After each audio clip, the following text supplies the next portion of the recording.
with the signings we were making, with the outdated recruitment team, with the increase in competition from the rest of the league,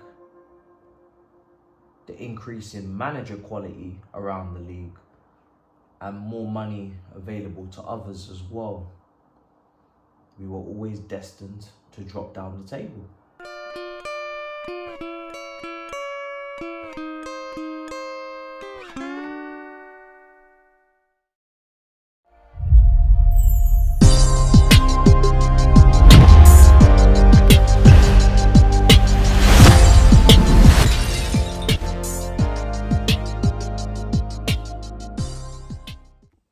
Yo people, welcome back to the YouTube channel. You already know what time it is. It's time for another video. Big up your damn selves in the building. Make sure you smash up the likes and subscribe. It's good to be back. I feel like I haven't been chatting Chelsea in quite some time. I've been taking a little moment, step back. You know what I'm saying? I've been out in the wilderness in the international break. I've been listening, understanding, comprehending some of the convos and conversations. But they haven't been really doing too much for me. I can't lie to you. I feel like a lot of the reports and, talks have been a little bit far-fetched at times because we are searching for something to say during these boring international breaks. But for me personally, I need to be gripped. I need to be really motivated, passionate about what I'm speaking about. And for me, this is a topic that I've got a lot to say on, and it is all about what has been rumbling beyond, behind, underneath the surfaces of Chelsea Football Club and Roman Abramovich leaving, Todd Boehly coming in, and there's been a lot of talk of Drogba saying, I don't recognise my Chelsea, Begović saying, well, actually, let's just play the clip. A lot of players at Pochettino's disposal, and the amount of money spent is 12th in the league. It's 12th, it's mid-table. It is literally mid-table. I mean, If they were any higher, he would be working miracles. You have a bit of luck with Nkunku. I get it. He's a top player. Cole Palmer has only just come in. But what is going on? I mean, what is going on with the recruitment of these players? Why is Chelsea Football Club rebuilding? Why is Chelsea Football Club in a transition? This is one of the best. I mean, I've been there. I was proud to have been there. It's one of the best locations to play football in the world. What is going on with this, with everything at this football club? It's like, I remember being with players in dressing room, like world class, buying from Barcelona, buying from Real Madrid, buying from Bayern Munich. It's like buying from Brighton and potential players. And I get you need a part of that, but where is like the top world class players at Chelsea? I mean, Chelsea fans expect the best, expect to be challenging for trophies. I don't see Man City rebuilding. I mean, when I was there, Alex, we've talked about this before, I mean, Chelsea was the standard. It was from top to bottom. I mean, Roman had Marina. This was the standard. I mean, the first team squad was a joke. I mean, the players, the standard of players was unbelievable. Then the 23s development squad, when they used to come train with, I mean, some of those players, what they've become now is unbelievable. And then not to mention the academy below that. But what is going on? I think we can talk about an attacking or not attacking. These players at this disposal, it's a mid-table squad. I mean, this is not Chelsea Football Club. I don't understand. I just don't see Man City rebuilding. So that's the clip, and that's what a lot of people are discussing right now. And the journey that we're on and the trajectory and what we've been doing, obviously 12th place last season, 12th place currently. I want to talk on this because I feel like for me, there is this kind of bubble that people put themselves in when we speak about Roman Abramovich's tenure at the back end. Now, don't get me wrong, massively appreciative of everything that he did for this club, the success, the investment, the infrastructure in the academy, everything goes without saying. This is our greatest owner, and this ownership have got a long way to go before they even come close to being in a conversation with Roman Abramovich. However, the back end of that tenure was the start of the drop-off for where we are now. I know it's been a massive drop-off from Champions League qualification or fifth, etc., with a 12th place and being 45 points off the lead last season. Yeah, I get that.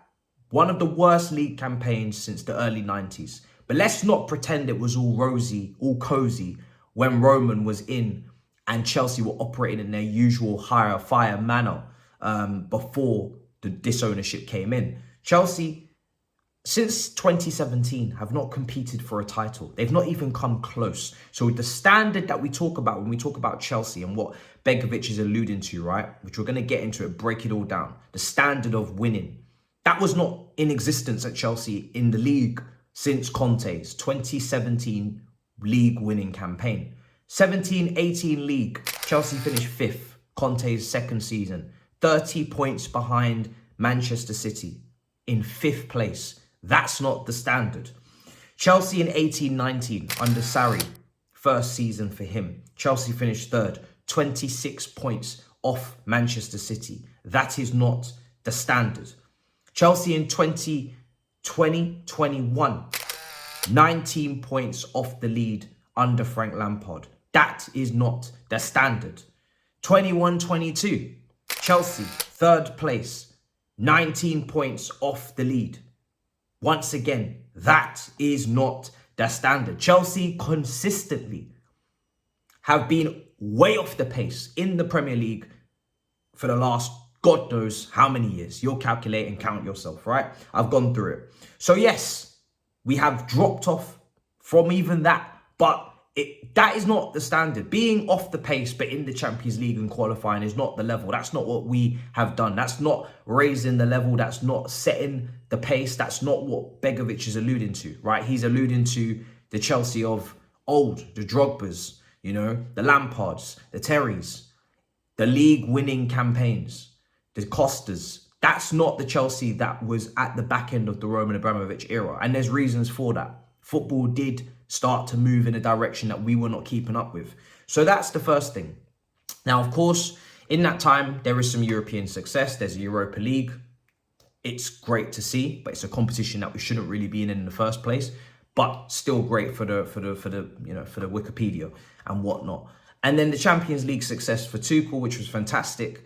But it is a once in a blue moon situation. 2 of those in 20 odd years, right? It's not consistent. It's not us sitting at the top of the table year in, year out, showing that we're the best club, setting the standard, as I'm going to keep saying. And before that Champions League win, Chelsea had not been in the Champions League semi-final since 13-14 season, right?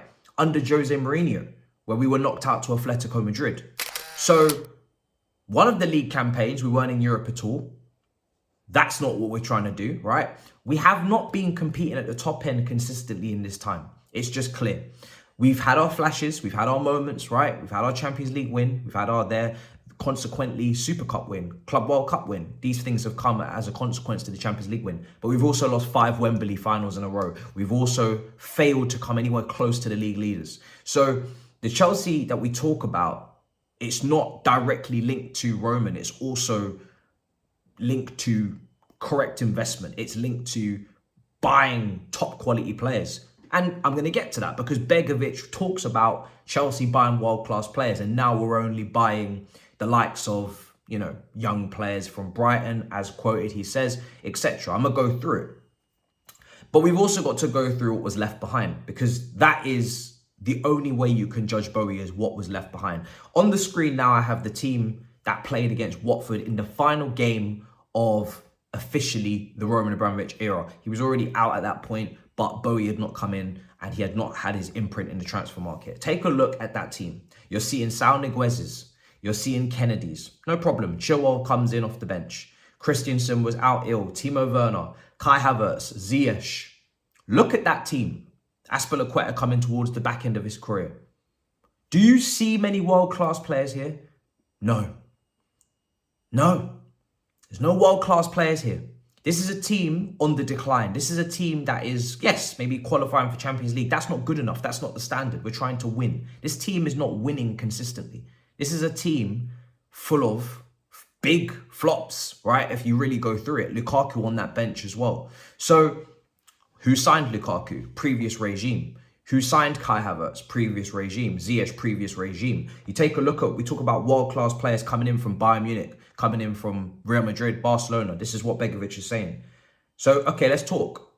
17-18, Conte's going into his second season. This is our transfer window. In comes Bakayoko. In comes Drinkwater. In comes Rudiger. In comes Zappacosta. Barkley. In comes Giroud. In comes Morata. In come these names in this year. Split between January and summer for Conte, right? Conte's year, second season. These are the names. Caballero. World class, anyone? Anyone world class? No? Cool. Moving on. We go to Sarri. Kepa, one of the biggest L's we've ever taken in the transfer market. Cover's also in there too. Jorginho, right? Again, Cover, debatable. Sometimes world class, sometimes not. But these are not Kantes and Hazards we're talking about. These are not creme de la creme signings. These are not what Begović is alluding to, right? These are not trendsetters in terms of we're winning Premier Leagues year in, year out. These are not Carvalho's, Essien's, Balak's, Lampard's, Drogba's. This is not what we're doing at the back end of Roman here. This is not the level. Now we take a look at Lampard's summer, because obviously we had a transfer ban, so we skip past that. Kai Havertz, Ziyech, Chilwell. Where are the one world-class player, Thiago Silva? That's it. Everybody else in that window is potential. Timo Werner's potential. Kai Havertz's potential. Chilwell's potential. This is not the first time. This is not our first rodeo buying potential. It may seem that way, but this is not our first rodeo buying potential. Kepa was potential when he came in. So we have to be fair here, you know. Now, don't get me wrong. I've said it before. I feel like we've overdone it at times, and this time in this particular moment, we have overdone it in terms of we haven't gone for a player that's 26 or 27 or in their prime to blend in with the young players.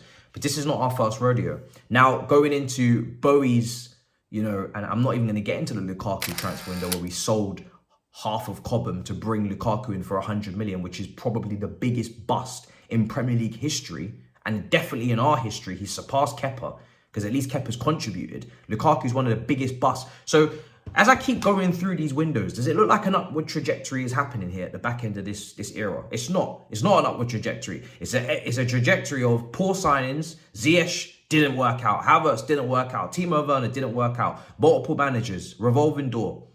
No set style of play, no set system. We managed to get our knockouts and our Champions League victory, but in the league we're still pants. Lukaku, Kepa, you know, and on and on and on it goes. No clear road to redemption, right? And then we talk about what was left behind. Rudiger running out of contract. Christensen running out of contract under Mourinho. Two centre-backs that became top centre-backs leaving on a free to have to be replaced. Timo Werner leaving, not good enough, had to be replaced. Lukaku, dispute with Tuchel under previous ownership. That was a poor signing. Had to be resolved. Had to be solved. That dispute had to be, you know, that situation had to be, you know, dealt with. Again, that's the first window that they have coming in. And the Sterlings, the Koulibalys, the Cucureas, these are all in line with what was previously happening under previous regime. Proven players, done it in the top level, played Champions League, experience. This is what we wanted, right? Did it work? No. Two of those are busts at this current moment, and the other one is just about trying to revive himself on the right wing. So that methodology clearly didn't stand the test of time to say it definitely works, right? So for me personally, it's too easy to say. Right now, we've invested a lot of players, a lot of money in young players, 100%. Can we judge fairly to say that it's worked or it hasn't at this current moment? I don't think so. We don't know if this is going to work. It's a risk. If these players develop and improve and gradually get themselves into a position where they're contributing massively and we're getting up the table and we're starting to win things, then it's worked. If they don't do that, it's failed. But it's too early, in my opinion, when half of these players, if not 80, 90% of them have not even done a full season. Half of them come in January, the other half in the summer. It's too early to call and to say with no stability and no clear consistency and cohesion that this is the wrong plan, I guess. And this is something that we should be regretting already. And this is something that we should be, you know, going back in time and marveling at what we once did. Yes, when we were winning, but as I've just explained, we weren't winning and we weren't going in the right direction because recruitment had improved. We decided instead of going for Tchouaméni, we would sign Saul Niguez on loan. We decided that in that moment, in that tenure. That is not a good sign for improvement, for trajectory, for going back to the top. We were making mistakes. We were signing the likes of Zakaria on loan when we needed a DM. This is what we were doing, people. People forget, but this is what madness we were really on. So that is where I'm at. That is my thoughts and feelings on the situation. I don't like to go back, but I had to. I'm not going to lie. For this one, I had to because I think there's a lot of kind of fantasizing about something that just wasn't there in the back end. In isolation, that Champions League was unbelievable.